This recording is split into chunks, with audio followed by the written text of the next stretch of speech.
City cable news కి స్వాగతం. కృష్ణా జిల్లా న్యాయ సేవాధికార సంస్థ ఆధ్వర్యంలో ఈ నెల 16వ తేదీన జాతీయ లోక్ అదాలత్ నిర్వహిస్తున్నట్లు సంస్థ కార్యదర్శి కృష్ణయ్య తెలియజేశారు. కృష్ణా జిల్లా న్యాయ సేవాధికార సంస్థ ఆధ్వర్యంలో ఈ నెల 16వ తేదీన జాతీయ లోక్ అదాలత్ నిర్వహిస్తున్నట్లు సంస్థ కార్యదర్శి కృష్ణయ్య తెలిపారు. కృష్ణా ఎన్టీఆర్ జిల్లాలు మరియు ఏలూరు జిల్లాలోని నూజివీడు కైకలూరు కోర్టులు పరిధిలో ఈ జాతీయ లోక్ అదాలత్ నిర్వహించబడుతుందని కక్షిదారులు తమ లాయర్లను సంప్రదించి అవకాశాన్ని సద్వినియోగం చేసుకోవాల్సిందిగా ఆయన కోరారు. ఈ సందర్భంగా రాజీ పడదగిన క్రిమినల్ కేసులు, మోటార్ వాహన ప్రమాద క్లెయిమ్లు మరియు అన్ని రకాల సివిల్ కేసులు రాజీ చేసుకోవచ్చని ఆయన వివరించారు. జిల్లా మొత్తంగా దాదాపు 12,000 పెండింగ్ కేసుల్ని రాజీ కొరకు గుర్తించడం జరిగిందని, అదేవిధంగా 8,000 ఫ్రీ లిటిగేషన్ కేసులను కూడా గుర్తించామన్నారు. మచిలీపట్నం, విజయవాడ, గుడివాడ, నూజివీడు, నందిగామ, అవనిగడ్డ, కైకలూరు, గన్నవరం, తిరువూరు, జగ్గయ్యపేట, బంటుమిల్లి, మైలవరం, ఉయ్యూరు మరియు మువ్వకోట్ల ఆవరణంలో మొత్తంగా 41 బెంచ్లను ఏర్పాటు చేయడం ద్వారా ఈ జాతీయ లోక్ అదాలత్ నిర్వహించబడుతుందని కృష్ణయ్య తెలిపారు. జాతీయ లోక్ అదాలత్ నిర్వహించడానికి నిర్ణయించడమైంది. ఈ లోక్ అదాలత్ మొదటగా మార్చి 9వ తారీఖున జరగవలసి ఉంది. కానీ దాన్ని 16/3/2024కు పోస్ట్పోన్ అయింది. ఈ లోక్ అదాలత్ ద్వారా కృష్ణా జిల్లా, ఎన్టీఆర్ జిల్లా మరియు ఏలూరు జిల్లాలోని నూజివీడు, కైకలూరు కోర్టులో ఉన్నటువంటి పెండింగ్ కేసులను కక్షిదారులు ఈ లోక్ అదాలత్ ద్వారా పరిష్కరించుకోవడానికి అవకాశం కల్పించబడుతుంది. ఈ సందర్భంగా రాజీ పడదగినటువంటి క్రిమినల్ కేసులు, సివిల్ కేసులు, చెక్ బౌన్స్ కేసులు మరియు ఇతర తరహా కేసుల్ని ఈ లోక్ అదాలత్లో రాజీ చేసుకోవడానికి కక్షిదారులు వినియోగించుకోవాల్సిందిగా మేము కోరుతున్నాము. జిల్లా వ్యాప్తంగా దాదాపు 12,000 పెండింగ్ కేసులను ఈ లోక్ అదాలత్ ద్వారా పరిష్కరించుకోవడం కోసం ఐడెంటిఫై చేయటం జరిగింది. వాటి పరిష్కారానికి ప్రయత్నం చేస్తూ ఉన్నారు. మనము గతంలో అంటే 2023వ సంవత్సరంలో జరిగిన చివరి లోక్ అదాలత్ డిసెంబర్ నెలలో జరిగిన లోక్ అదాలత్లో మన జిల్లా నుంచి 2,900 పైచిలకు పెండింగ్ కేసులను లోక్ అదాలత్ ద్వారా పరిష్కరించడం జరిగింది. కాబట్టి ఈ అవకాశాన్ని కక్షిదారులు వినియోగించుకొని రేపు 16/3/2024వ తేదీన జరగబోయే లోక్ అదాలత్లో జిల్లా వ్యాప్తంగా 41 బెంచీలని పరిష్కారం కోసం ఏర్పాటు చేయటం జరిగింది. కావున ఈ అవకాశాన్ని కక్షిదారులు వినియోగించుకొని తమ పెండింగ్ కేసులను పరిష్కరించుకోవడం ద్వారా వారికి సమయము అలాగే డబ్బు రెండు ఆదా అవటమే కాకుండా మనశ్శాంతి కూడా కలుగుతుంది. ఈ విషయం అందరికీ తెలిసిందే. రాజీ మార్గమే రాజమార్గం అనేది. లోక్ అదాలత్ ద్వారా పరిష్కారం చేసుకున్న కేసులకి అప్పీల్ అనేది లేదు. కాబట్టి కక్షిదారులందరూ ఈ విషయాన్ని చెల్లపల్లి, మోపిదేవి మండలాల్లో 2,73 లక్షలకు పైగా అభివృద్ధి పనులను అవనిగడ్డ ఎమ్మెల్యే సింహాద్రి రమేష్ బాబు ప్రారంభించారు. చెల్లపల్లి, మోపిదేవి మండలాల్లో 2,73,39,000 రూపాయలతో నిర్మించిన సిమెంట్ రోడ్లు, డ్రైనేజీ తదితర అభివృద్ధి పనులను స్థానిక ప్రజాప్రతినిధులు, అధికారులతో కలిసి రమేష్ బాబు ప్రారంభించారు. చెల్లపల్లి మండలంలోని పాగోలు, వక్కలగడ్డ, లక్ష్మీపురం, చెల్లపల్లి గ్రామాల్లో 1,77,50,000తో, అలాగే మోపిదేవి మండలంలోని కే కొత్తపాలెం, కోకిలిగడ్డ, మోపిదేవి, మెరకనపల్లి గ్రామాల్లో 95,89,000తో సిమెంట్ రోడ్లు నిర్మించినట్లు పంచాయతీరాజ్ శాఖ ఏఈ బొప్పన శ్రీనివాస్ తెలియజేశారు. ఈ నెల 15న చిలకలూరిపేటలో జరగనున్న బహిరంగ సభను జయప్రదం చేయాలని అవనిగడ్డ టీడీపీ, జనసేన, బీజేపీ నాయకులు పిలుపునిచ్చారు. ఈ నెల 17వ తేదీన చిలకలూరిపేట మండలం బొప్పిడి గ్రామంలో జరిగే తెలుగుదేశం, జనసేన, బీజేపీల ఉమ్మడి బహిరంగ సభను జయప్రదం చేయాలని మాజీ ఉపసభాపతి మండలి బుద్ధప్రసాద్, ముత్తి వెంకటేశ్వరరావు, టీవీ గిరి, గుడివాడ శేషుబాబు తదితరులు సంయుక్తంగా విజ్ఞప్తి చేశారు. 3 పార్టీల కలయికకు గల కారణాలను వివరిస్తూ రాష్ట్రం మరోసారి అభివృద్ధి పథంలో పయనించాలంటే తెలుగుదేశం, జనసేన, బీజేపీల పొత్తును ప్రతి ఒక్కరూ ఆశీర్వదించాలని 17వ తేదీన జరగబోయే బహిరంగ సభలో ప్రధాని నరేంద్ర మోదీ, తెలుగుదేశం పార్టీ జాతీయ అధ్యక్షులు నారా చంద్రబాబు నాయుడు, జనసేన పార్టీ అధ్యక్షులు కొణిదెల పవన్ కళ్యాణ్ తదితరులు పాల్గొంటారని తెలియజేశారు. ఈ కార్యక్రమంలో తెలుగుదేశం పార్టీ జిల్లా ఉపాధ్యక్షులు మండలి వెంకట్రామ్, జిల్లా ఎస్ఎస్ఎల్ అధ్యక్షులు మాచవరపు ఆదినారాయణ, బీజేపీ అవనిగడ్డ నియోజకవర్గ convener Nannuri Rajendra Kumar, MPTC Boppana Bhanu, TDP Avanigadda, Koduru, Mopidevi మండలాల అధ్యక్షులు వ్యాసం చిట్టిబాబు, బండే శ్రీనివాసరావు, నడికుటి జనార్దన్ రావు తదితరులు పాల్గొన్నారు. మళ్ళా వెలుగులు విరజమ్మాలనే ఉద్దేశంతో Telugu Desam party, Janasena party, BJP కలిసి ఎన్నికల్లో పోటీ చేయనున్నాయి. ఈ 3 పార్టీలు కూటమిగా ఏర్పడటానికి గల కారణాలని ఆంధ్రప్రదేశ్ ప్రజలందరూ కూడా సహృదయంతో అర్థం చేసుకోవాల్సిన అవసరం ఎంతైనా ఉంది. ఎందుకంటే వాళ్ళ రాష్ట్రం ఏ పరిస్థితుల్లో ఉంది, జగన్మోహన్ రెడ్డి గారి రాష్ట్రాన్ని ఎంతగా అతలాకుతలం చేశాడు, ఎంతగా అన్ని రంగాల్ని కూడా నిర్వీర్యం చేశాడు. ఇవాళ వ్యవస్థల మీద ప్రజలకి నమ్మకం లేకుండా చేయటం కాకుండా విచ్చలవిడిగా దోపిడీ ద్వారా వేల కోట్ల రూపాయలు సంపాదించిన పరిస్థితి ఇవాళ అందరూ కూడా గమనించాల్సిన అవసరం ఉంది. అభివృద్ధి అన్న పదానికి ఇక్కడ అవకాశం లేకుండా పోయింది. ఇవాళ ప్రత్యేకించి యువత నిరుద్యోగ సమస్యతో తలెత్తుతున్న పరిస్థితి వచ్చింది. యువతకి భవిత కల్పించిన పరిస్థితులు మాత్రం ఇవాళ లేని పరిస్థితి వచ్చింది. అలాంటి స్థితిలో ఈ రోజున ప్రభుత్వాన్ని గమనిస్తున్నాం. మనం ఏ విధమైన అభివృద్ధి చెందకపోగా కేంద్ర ప్రభుత్వం ఇస్తున్న నిధులను వాడుకుంటూ ఈ గత 3 రోజులు 4-5 రోజుల నుంచి కూడా చూస్తున్నాం. సచివాలయాలు కానీ ఇవాళ సిసి రోడ్లు కానీ మొత్తం అన్ని కేంద్ర ప్రభుత్వ నిధులు. కానీ వీళ్ళు స్టాంప్ వేసుకుని దాన్ని ప్రచారం చేసుకోవడానికి రాబోయే ఎలక్షన్ ఏదో ఉద్ధరిద్దామనే ఉద్దేశంతో వీళ్ళు ముందుకెళ్తున్నారు. దాన్ని తీవ్రంగా ఖండిస్తూ రేపు సభని విజయవంతం ఎందుకు చేయాలంటే కేంద్ర ప్రభుత్వం ఇప్పటికే ఆంధ్రప్రదేశ్కి మిగిలిన రాష్ట్రాలతో పోల్చుకుంటే చాలా ఎక్కువ నిధులు ఇస్తుంది. ఇప్పుడు రాబోయే రోజుల్లో కూడా ఇక్కడ సరైన నాయకత్వానికి మనం అప్పచెప్పాలనే ఉద్దేశంతో మరి బీజేపీ ఇవాళ తెలుగుదేశం జనసేనతో కలవటం జరిగింది. రాబోయే రోజుల్లో ఈ నాయకత్వాన్ని మనం ఎన్నుకున్నట్లయితే జనసేన, టీడీపీ, బీజేపీ ఆంధ్రప్రదేశ్ని మరి అభివృద్ధి పదంలో ముందుకు తీసుకెళ్ళడానికి ఇతోధికంగా పనిచేస్తాయని తెలియజేస్తూ రేపు సభకు ఎక్కువ మంది హాజరవ్వాలి. భారీ బహిరంగ సభకు దేశ ప్రధానమంత్రి నరేంద్ర మోదీ గారు కూడా హాజరవుతున్నారు. ముఖ్యంగా అవనగడ్డ నియోజకవర్గ నుంచి అత్యధికంగా ఈ సభకు ఇచ్చేసి సభను జయప్రదం చేయవలసిందిగా కోరుచూ ఈరోజు ఈ ప్రెస్ మీట్ నిర్వహించడం జరుగుతుంది. ప్రస్తుతం రాష్ట్రంలో ఉన్నటువంటి పరిస్థితులు కనుక మనందరం కూడా గమనిస్తూ ఉన్నాము. జగన్మోహన్ రెడ్డి గారు అధికారంలోకి రాకముందు ప్రతిపక్షంలో ఉండగా నోటికొచ్చిన మాట మాట్లాడి ఇష్టమైన వాగ్దానాలన్నీ అవి నెరవేర్చగలమా లేదా అనేటటువంటి ఆలోచన లేకుండా, ముందు చూపు లేకుండా సిపిఎస్ రద్దు చేస్తానని, ఇంకేదేదో కల్లిబొల్లి మాటలు, మద్యపానం నిషేధం చేస్తానని చెప్పి ఈరోజు అదే మద్యపానాన్ని నిషేధం చేయకుండా బెల్ట్ షాపులు ప్రతి సందుకు విస్తరించి మద్యం మీద వచ్చేటటువంటి ఆదాయంతో ఈరోజు రాష్ట్రాన్ని ముందుకు తీసుకెళ్తా ఉన్నాడు. ప్రజలందరూ కూడా గమనించాల్సిన అవసరం ఉంది.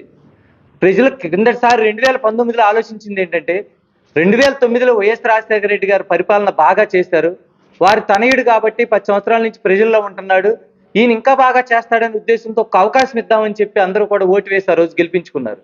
కానీ ఈరోజు ప్రతి ఒక్కరు కూడా ఆలోచించాల్సింది ఎంతవరకు ఆయన అభివృద్ధి చేశాడు. ఇప్పుడే చెప్పారు, బీజేపీ కో కన్వీనర్ గిరి గారు చెప్పారు, కేంద్ర ప్రభుత్వం ఇచ్చేటటువంటి నిధులను తీసుకొచ్చి ఈరోజు వాళ్ళ పేరు వేసుకుంటూ ప్రతి ఒక్క పథకం కూడా ఏదైనా ఈరోజు హౌసింగ్. వైసీపీ అవినీతి దుర్మార్గపు పాలనను అంతమొందించేందుకు ప్రజలందరూ సంసిద్ధంగా ఉన్నారని టీడీపీ పెడన నియోజకవర్గ ఇన్ఛార్జ్ కాగిత కృష్ణప్రసాద్ వెల్లడించారు. పెడన పట్టణంలోని నియోజకవర్గ కార్యాలయంలో వైసీపీ నియోజకవర్గ ఇన్ఛార్జ్ ఉప్పల రాము సమక్షంలో నియోజకవర్గ పరిధిలోని కృత్తివెన్ను మండలం ఎండపల్లి గ్రామస్తులు వైసీపీ తీర్థం పుచ్చుకున్నారు. ఈ సందర్భంగా రాము మాట్లాడారు. తండ్రికి మించిన తనయుడిగా పాలన అందిస్తున్న ముఖ్యమంత్రి జగన్మోహన్ రెడ్డిని ప్రజలందరూ గుండెల్లో పెట్టుకున్నారని పేర్కొన్నారు. తాను కుల మతాలకు అతీతంగా అందరినీ కలుపుకుంటూ పార్టీ బలోపేతం కోసం కృషి చేయడమే కాక నియోజకవర్గంలోని గ్రామాల అభివృద్ధికి చిత్తశుద్ధితో పనిచేస్తానని రాము హామీ ఇచ్చారు.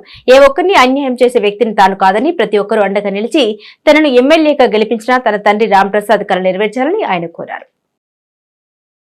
ఈ నెల 17వ తేదీ జరగనున్న గ్రూప్ 1 పరీక్షకు ఏర్పాట్లు పకడ్బందీగా చేయాలని జాయింట్ కలెక్టర్ గీతాంజలి శర్మ అధికారులను ఆదేశించారు.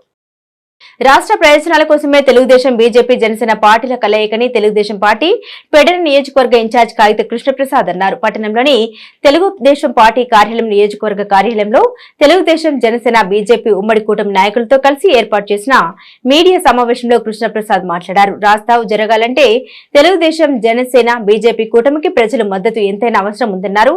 ఈ నెల 17వ తేదీన గుంటూరు జిల్లా చిలకలూరిపేట ప్రధానమంత్రి నరేంద్ర మోదీ పాల్గొననున్న భారీ బహిరంగ సభకు ప్రజలు పెద్ద ఎత్తున పాల్గొనాలని ఆయన పిలుపునిచ్చారు.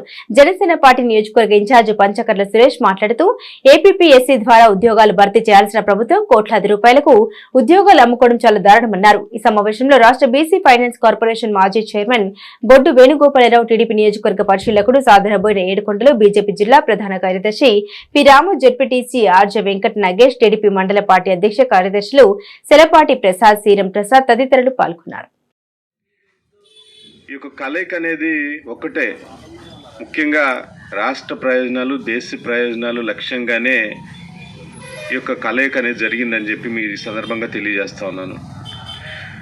రాష్ట్ర ప్రయోజనాలు బాగుండాలి, రాష్ట్రాన్ని అభివృద్ధి బాటలో తీసుకెళ్ళాలి, రాష్ట్రంలో ఉన్నటువంటి అన్ని రంగాల్లోకి ఉన్నటువంటి అన్ని వర్గాలకు కూడా ముందుకెళ్లాలన్నటువంటి ఏకైక లక్ష్యంతో మరి ఈ రోజున చంద్రబాబు నాయుడు గారు, పవన్ కళ్యాణ్ గారు, అలాగే బీజేపీ అధినాయకత్వం కలిసి ఈ రోజున ముందుకు వెళ్తా ఉందని చెప్పేసి మీ అందరికి తెలియజేస్తా ఉన్నాను.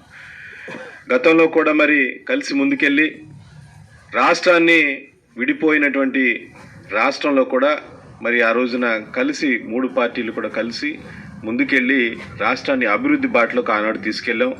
మరి తప్పకుండా రానున్నటువంటి రోజుల్లో కూడా ఈ 3 పార్టీల యొక్క కలయికతోటి విజయం సాధించి ఈ యొక్క ఆంధ్రప్రదేశ్ రాష్ట్రాన్ని ఈ దేశంలోనే నెంబర్ 1 స్థానానికి తీర్చిదిద్దే విధంగా 3 పార్టీలు కలిసి ముందుకెళ్తా ఉన్నాయని చెప్పి సందర్భం తెలియజేస్తా ఉన్నాను. అదేవిధంగా మరి కలిసిన తర్వాత మరి తెలుగుదేశం, బీజేపీ, జనసేన పార్టీలు కలిసి ఒక ఎన్డీఏ మీటింగ్ ఒకటి భారీ బహిరంగ సభ చిలకలూరుపేట దగ్గర బొప్పూడి గ్రామంలో ఈ నెల 17వ తారీఖున ఆ యొక్క భారీ బహిరంగ సభ జరుగుతూ ఉంది. కాబట్టి పెడని నియోజకవర్గానికి సంబంధించినటువంటి ప్రజలను మళ్లించి, వ్యవస్థలను మళ్లించి తన తండ్రి హయాంలో కూడా కలెక్టర్లు జైలు పాలైనటువంటి ఘనత ఈ దౌర్భాగ్యులకే దక్కింది. మళ్ళీ అదే తీరు ఈ దౌర్భాగ్యుడు కూడా వ్యవహరిస్తూ ఉన్నాడు. తండ్రి నడిచిన బాటలో తనయుడు నడుస్తారనే దానికి ప్రత్యక్ష సాక్ష్యం నిన్న మనం చూస్తా ఉన్నాం. 13వ తారీఖు హైకోర్టు గ్రూప్ మెయిన్స్ సంబంధించి కానీ, డిప్యూటీ కలెక్టర్ పోస్టులకు సంబంధించినటువంటి కానీ, అంటే మీరు ప్రభుత్వ అధికారులు కూడా నిజంగా వాళ్ళు ఎందుకని ఈ ట్రాప్లో పడతా ఉన్నారో కూడా మాకు అర్థం కావట్లేదు. ఎందుకనంటే మీరు ఇలాంటి దుర్మార్గులకి కొమ్ము కాయటం చాలా హేయంగా మేము పరిగణించాల్సి వస్తుంది. ఎందుకంటే చూస్తా ఉన్నారు, వాళ్ళ సమాధానం చెప్పుకోవాల్సి. గతంలో శ్రీలక్ష్మి గారి ఉదంతాన్ని చూసాం, గతంలో ఎంతోమంది కలెక్టర్లను చూసాం మనం. ఎందుకనంటే వ్యవస్థలను అడ్డు పెట్టుకుని నాయకులు చేసినటువంటి తప్పుల్ని దాన్ని జైలు పాలైనటువంటి ఘనత ఆ శ్రీలక్ష్మి గారు పాపం చాలా మనోవేదన గురై తను చాలా చివరి అంచుల దాకా వెళ్ళి కూడా తిరిగి వచ్చారు. ఎందుకంటే దయచేసి అధికారులు ఎవరో కూడా ఇలాంటి దౌర్భాగ్య ప్రభుత్వానికి కొమ్ము కాయొద్దని కూడా నేను పత్రికాముఖంగా విన్నవించుకుంటా ఉన్నాను. రాష్ట్రంలో పరిస్థితులు చూసుకుంటే అధ్వానమైన రోడ్లు, అధోగతి పాలైనటువంటి రైతు, ఇటు ఆక్వా రంగం చూసుకుంటే, అటు నిర్మాణ రంగం చూసుకుంటే, అలాగే అక్రమ మద్యం వేరులే పారుతూ ఉంది. ఎక్కడ చూసినా కూడా ఎవరు కూడా ఓటర్ సుభిక్షంగా ఉన్న దాఖలాలు లేదు, ఉద్యోగం లేదు, ఎంప్లాయ్మెంట్ లేదు. అట్లాగే చూసుకుంటే ఇండస్ట్రియల్ లేవు. ఏది చూసుకున్నా కూడా ధనార్జన లక్ష్యం. ఏమీ కష్టపడుకోకుండా, అంటే మనం సంపాదించిన సొమ్ముని వాళ్ళు దోసుకెళ్తే ఎంత బాధపడతారో అంతకంటే దారుణంగా శ్రమించి చదువుకున్న విద్యార్థులు బాధపడతారు. ఈ ఐపీఎస్లో గ్రూప్ ఏపీఎస్ దాంట్లో జరిగిన అవినీతిని మన విద్యార్థి లోకం దగ్గరికి తీసుకెళ్లి మనం పూర్తిగా పోరాడి ఈ ప్రభుత్వం ఏదైతే అక్రమాలకు పాటుపడిందో వాళ్ళందరినీ బర్తరఫ్ చేసి వాళ్ళని జైలు గోడలు తీసుకెళ్లే వరకు కూడా ఈ పోరాటం చెయ్యాలి. ఎందుకంటే విద్యార్థి రేపు భవిష్యత్తుకి బాట వేసేది కూడా ఎవరైతే విద్యార్థులే. కాబట్టి ఈ జరిగిన కుంభకోణాన్ని కూడా ముక్త కంఠంతో ఖండించవలసిన బాధ్యత ఉంది. కాబట్టి ఏదైతే ఈరోజు 3 అజెండాలు, రేపు నరేంద్ర మోడీ గారి సభని విజయవంతం చేయటం, అదేవిధంగా ఎందుకు మనం అందరం కలిసి పనిచేస్తున్నాం, ఎందుకు పొత్తు పెట్టుకున్నాం, ఎందుకు ఎన్డీఏని బలోపేతం చేయాలి, దేశ ప్రయోజనాల కోసం చేయాలి. కాబట్టి మనం అందరం ఆ విధంగా కృషి చేస్తాం. అదేవిధంగా ఈ కుంభకోణ దోషుల్ని శిక్షించే వరకు కూడా ఈ 3 ఈ నెల 17వ తేదీ జరగనున్న గ్రూప్ 1 పరీక్షకు ఏర్పాట్లు పకడ్బందీగా చేయాలని జాయింట్ కలెక్టర్ గీతాంజలి శర్మ అధికారులను ఆదేశించారు. Andhra Pradesh public service commission group 1 పరీక్ష మార్చి 17వ తేదీ నిర్వహణకు సంబంధించి అన్ని ఏర్పాట్లు వేగవంతంగా పూర్తి చేయాలని అధికారులను జిల్లా జాయింట్ కలెక్టర్ ఏపీపీఎస్సీ గ్రూప్ 1 పరీక్ష జిల్లా కోఆర్డినేషన్ అధికారి గీతాంజలి శర్మ ఆదేశించారు. కలెక్టరేట్లోని వీడియో కాన్ఫరెన్స్ హాల్లో చీఫ్ సూపరింటెండెంట్స్ ఆయా విద్యా సంస్థల నిర్వాహకులు సంబంధిత జిల్లా అధికారులతో గ్రూప్ 1 పరీక్ష నిర్వహణపై సమావేశం నిర్వహించారు. కృష్ణా జిల్లాలో 11 కేంద్రాల్లో మొత్తం 5,623 మంది అభ్యర్థులు గ్రూప్ 1 పరీక్షకు హాజరవుతున్నట్లు ఆమె తెలిపారు. 11 మంది చీఫ్ సూపరింటెండెంట్స్, 11 మంది లైజన్ అధికారులతో పాటు 258 మంది ఇన్విజిలేటర్లు గ్రూప్ 1 పరీక్ష నిర్వహణ కోసం నియమించినట్లు ఆమె వివరించారు. పరీక్షలో బయోమెట్రిక్ హాజరు దృష్ట్యా ఉదయం 8:30 నుండి పరీక్ష కేంద్రంలోకి అనుమతి ఉంటుందని, 10:15 తర్వాత పరీక్ష కేంద్రంలో ఎట్టి పరిస్థితిలో అభ్యర్థులకు అనుమతి ఉండదని జాయింట్ కలెక్టర్ తెలియజేశారు. హాల్ టికెట్ తో పాటు ప్రభుత్వ గుర్తింపు కార్డులో ఏదైనా ఒకటి తీసుకుని రావాలని సూచించారు. ఈ సమావేశంలో అదనపు SP G Venkateswararao, Zilla Parishad CEO Jyothi Basu, APPSC monitoring officer J Jayanthi, Machilipatnam Gudivada ఆర్డీఓలు ఎం వాణి, పి పద్మావతి తదితర అధికారులు పాల్గొన్నారు. ఈ నెల 17న చిలకలూరిపేటలో ప్రధాని మోదీ పాల్గొనే బహిరంగ సభను జయప్రదం చేయాలని మచిలీపట్నం టీడీపీ, జనసేన, బీజేపీ నేతలు పిలుపునిచ్చారు. ఈ నెల 17న చిలకలూరిపేటలో ప్రధాని మోదీ పాల్గొనే బహిరంగ సభను జయప్రదం చేయాలని మచిలీపట్నం టీడీపీ, జనసేన, బీజేపీ నేతలు పిలుపునిచ్చారు. ఈ నెల 17వ తేదీన చిలకలూరిపేట మండలం బొప్పిడి గ్రామంలో జరిగే తెలుగుదేశం, జనసేన, బీజేపీల ఉమ్మడి బహిరంగ సభను జయప్రదం చేయాలని మాజీ మంత్రి కొల్లు రవీంద్ర, మాజీ ఎంపీ కొనకళ్ళ నారాయణరావు, జనసేన నియోజకవర్గ ఇన్ఛార్జ్ బండి రామకృష్ణ, బీజేపీ నాయకుడు పంతం గజేంద్రరావు కోరారు. మీడియా సమావేశంలో వారు మాట్లాడుతూ 3 పార్టీల కలయికకు గల కారణాలను వివరిస్తూ రాష్ట్రం మరోసారి అభివృద్ధి పథంలో పయనించాలంటే తెలుగుదేశం, జనసేన, బీజేపీ పొత్తును ప్రతి ఒక్కరూ ఆశీర్వదించాలని, 17వ తేదీన జరగబోయే బహిరంగ సభలో ప్రధాని నరేంద్ర మోదీ పాల్గొంటారని తెలియజేశారు. అంతమొందించడానికి, ప్రజాస్వామ్యాన్ని కాపాడటానికి తీసుకున్నటువంటి నిర్ణయంలో భాగంగా మచిలీపట్నం నియోజకవర్గ తెలుగుదేశం పార్టీ కార్యాలయంలో జనసేన, బీజేపీ, తెలుగుదేశం మరి జిల్లా తెలుగుదేశం పార్టీ అధ్యక్షులు, మాజీ పార్లమెంట్ సభ్యులు కొనకళ్ళ నారాయణరావు గారు, నియోజకవర్గ ఇన్ఛార్జ్ బండి రామకృష్ణ గారు, భారతీయ జనతా పార్టీ పంతం గజేంద్ర గారు, అదేవిధంగా ఇది ఒక అపూర్వ కలయిక. ఈ రాష్ట్ర ప్రయోజనాలు కాపాడటం కోసం, ఇవాళ అణగారిపోయినటువంటి ప్రజాస్వామ్య విలువలను కాపాడటం కోసం ఆంధ్ర రాష్ట్రంలో మరి ఎన్ని కష్టాలు, ఇబ్బందులు ఉన్నా ప్రస్తుతం ఈ రాష్ట్రాన్ని మళ్ళీ నడిపించాలంటే, ఇవాళ ఆగిపోయినటువంటి పోలవరాన్ని పూర్తి చేసుకోవాలన్నా, ఇవాళ ఆగిపోయినటువంటి రాజధానిని నిర్మాణం చేసుకోవాలన్నా, ఈరోజు మరి అనేక ప్రాజెక్టులు ఇవాళ ఈ రాష్ట్రంలో నిలుపుదల పోయినాయి. మైన్స్లో దోపిడీ, ఇసుకలో దోపిడీ, అక్రమంగా భూముల ఆక్రమణలు, మరి అదుపు లేనటువంటి మద్యంలో విపరీతమైనటువంటి దోపిడీ. ఇవాళ చెప్పాలంటే చాలా అరాచకాలు. ఒక పక్క ఉద్యోగస్తుల్ని మోసం చేస్తూ, యువతకు ఉద్యోగాలు లేకుండా చేస్తూ, మహిళలకు వారందరి యొక్క ముఖ్య ఉద్దేశం ఈ రాష్ట్రాన్ని ఒక నియంత్ర పరిపాలన నుంచి తప్పించి ప్రజాస్వామ్యాన్ని కాపాడుకునేందుకు, ఒక అవినీతి పరిపాలన అంతమొందించి రాష్ట్రంలో ఒక నీతివంతమైన పరిపాలన తెచ్చేందుకు ఈ 3 ప్రధానమైన పార్టీలు కూడా సంఘటితంగా పోరాడుతూ ఉన్నాయి. ఇది మొట్టమొదటి సమావేశం భారతీయ జనతా పార్టీ తరఫున నరేంద్ర మోడీ గారు, జనసేన తరఫున పవన్ కళ్యాణ్ గారు, తెలుగుదేశం పార్టీ తరఫున చంద్రబాబు నాయుడు గారు ప్రాధాన్యత వహిస్తూ చిలకలూరుపేటలో రేపు 17వ తారీఖున జరిగే బహిరంగ సభకు రాష్ట్ర వ్యాప్తంగా పెద్ద ఎత్తున జన సమీకరణ జరుగుతూ ఉంది. జనం అందరూ కూడా పెద్ద ఎత్తున వచ్చి ఆ సభను జయప్రదం చేస్తానికి సంసిద్ధంగా ఉన్నారు. మచిలీపట్నం నుంచి 5,000 మందిని సమీకరించేందుకు ప్రణాళికలు రూపొందిస్తూ ఉన్నాం. మరి 3 గంటలకల్లా అక్కడ సభాస్థలానికి చేరుకోవాలి. ఇక్కడ సుమారుగా 10 గంటలకల్లా బయలుదేరాలి. మరి జనమంతా కూడా చాలా గొప్పగా పెద్ద ఎత్తున ఒక Bharatiya Janata party, Janasena party, Telugudesam party నిర్వహించే ప్రథమ సమావేశం ఇది. ఈ సమావేశానికి ముఖ్య నాయకులంతా కూడా రాష్ట్ర వ్యాప్తంగా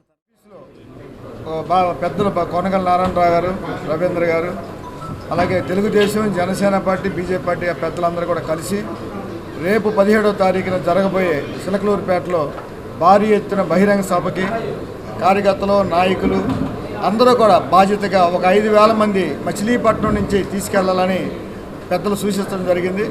మేమందరం కూడా జనసేన పార్టీ తరపు నుంచి కానీ, బీజేపీ పార్టీ తరపు నుంచి కానీ, తెలుగుదేశం పార్టీ నుంచి కానీ భారీ ఎత్తున బయలుదేరి వెళ్ళాలి, బాధ్యతగా వెళ్ళాలి. అది మనం అందరం కూడా ఘన విజయాన్ని అక్కడ మనం చూడాలి. ఇదే కాకుండా మనందరం కలిసికట్టుగా రాబోయే ఎలక్షన్లో ఒక అన్నదమ్ముల్లాగా కలిసిమెలిసి పనిచేస్తూ రూరల్లో అలాగే టౌన్లో అందరికీ బాధ్యతలు అప్పచెప్పారు. ఆ బాధ్యతలన్నీ కూడా అందరం కలిసి చేస్తాం.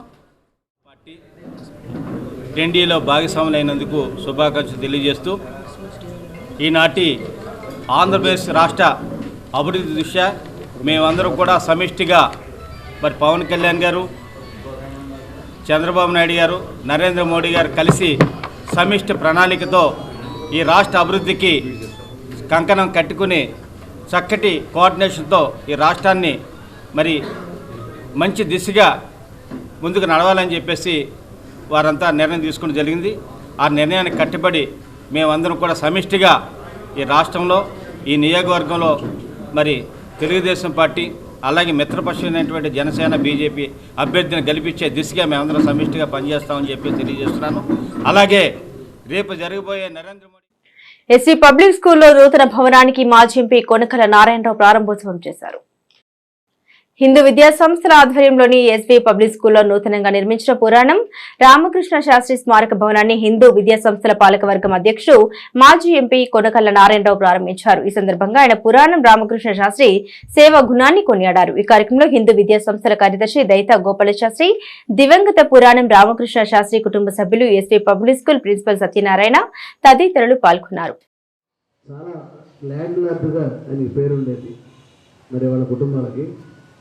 ఆయన ఆరోగ్యం సహకరించకపోయినా కూడా ఈ బిల్డింగ్ కన్స్ట్రక్షన్ నిర్మాణం చేసేటప్పుడు నాకు నిన్నే శాస్త్రి గారు చెప్పారు. ఆయన ఆటోలో ఒక వాకర్తో వచ్చి కష్టపడి ఆటోలోంచి వాకర్తో దిగి నడుచుకుంటూ వచ్చి ఆ బిల్డింగ్ కన్స్ట్రక్షన్ దగ్గర నుండి పర్యవేక్షించేవారు. ఇప్పుడు ఇందాక సత్యనారాయణ గారు ప్రిన్సిపల్ గారు చెప్పారు, ఈ వాటర్ పిల్లలకి వాటర్ ఆర్ఓ ప్లాంట్కి ఇవ్వాలి అనేది ఆయన స్వయంగా ఆ నిర్ణయం తీసుకుని దానికి జాగ్రత్తలు తీసుకుని ఆ వాటర్ క్వాలిటీ వస్తుందో లేదో అని చెప్పి అప్పుడప్పుడు గ్లాస్ వాటర్ పట్టుకుని టెస్ట్ చేసి తాగటం అంటే ఆయన ఎంత ప్రాక్టికల్గా ఎంత బాధ్యతగా ఉన్నారనే దానికి ఇది ఒక నిదర్శనం. మరి అటువంటి సేవలు అందించినటువంటి వ్యక్తి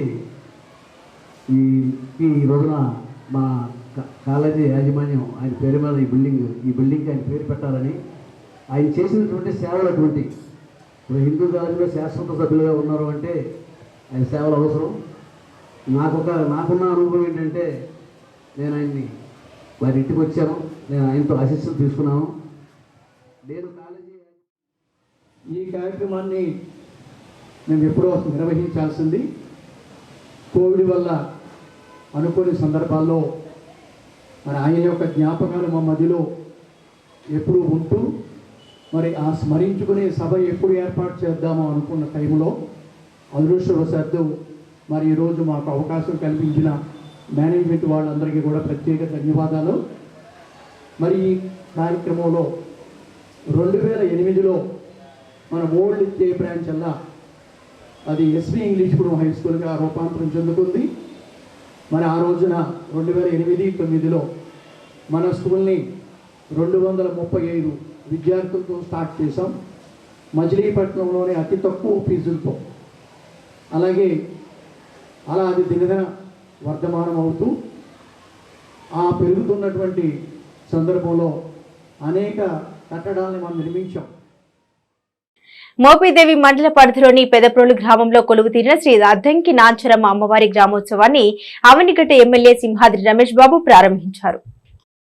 మార్చి 25వ తేదీ సోమవారం రోజు జరగనున్న శ్రీ అద్దంకి నాంచరమ్మ అమ్మవారి వార్షిక జాతర మహోత్సవంలో భాగంగా పెద్దప్రోలు ప్రధాన సెంటర్లో అవనిగడ్డ ఎమ్మెల్యే సింహాద్రి రమేష్ బాబు ప్రత్యేక పూజలు నిర్వహించి గ్రామోత్సవాన్ని ప్రారంభించారు. ఆలయ కమిటీ కార్యదర్శి కూరపాటి కోటేశ్వరరావు ఆధ్వర్యంలో పూజారులు ప్రత్యేక పూజలు నిర్వహించిన అనంతరం అమ్మవారు గ్రామోత్సవానికి బయలుదేరి వెళ్లారు. ఈ కార్యక్రమంలో సింహాద్రి వికాస్ బాబు ఆలయ ఉత్సవ కమిటీ అధ్యక్షులు ఆకుల వెంకటరామయ్య, ఆలయ అభివృద్ధి కమిటీ చైర్మన్ కుర్రా గురుప్రసాద్, ఏపీఎస్సీఎస్ చైర్మన్ ఆది రాంబాబు తదితరులు పాల్గొన్నారు.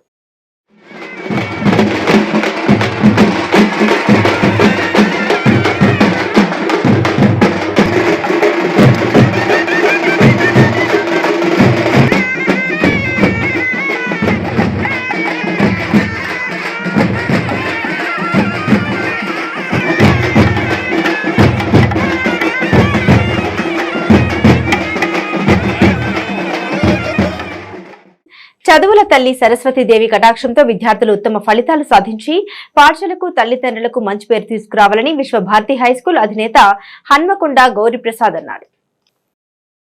పెడన పట్టణంలోని విశ్వభారతి హైస్కూల్లో 10వ తరగతి విద్యార్థులు పురోహితులు భవన నేతృత్వంలో సామూహిక సరస్వతి పూజ చేశారు. ఈ సందర్భంగా స్కూల్ అధినేత గౌరీప్రసాద్ మాట్లాడుతూ 10వ తరగతి విద్యార్థులు ఉత్తమ ఫలితాలు సాధించాలని కోరుతూ సరస్వతి పూజ నిర్వహిస్తూ వస్తున్నామన్నారు. ఈ పూజ వల్ల విద్యార్థులు ఉత్తమ ఫలితాలు సాధించి ఉన్నత శిఖరాలు చేరుకోవాలని ఆయన ఆకాంక్షించారు. తాను బతికి ఉన్నంత కాలం పేద వర్గాలు దర్జాగా ధైర్యంగా బతుకుతారని అలానే బతికిస్తాను అని మాజీ మంత్రి శాసనసభ్యుడు పేర్ని నాని పేర్కొన్నారు.